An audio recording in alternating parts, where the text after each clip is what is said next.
Open the diagnostic kit.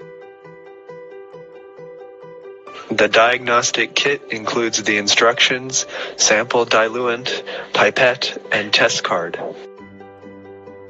Tear the aluminum foil package of the reagent card, take out the detection card, and place it on the operating table. Choose a finger to collect blood from and disinfect it with disposable cotton balls soaked in medical alcohol. Prick the finger with the needle. Draw blood through a pipette and add it to the test holes of the reagent cards. It is recommended to wipe off the first drop of blood with a cotton ball to avoid coagulation.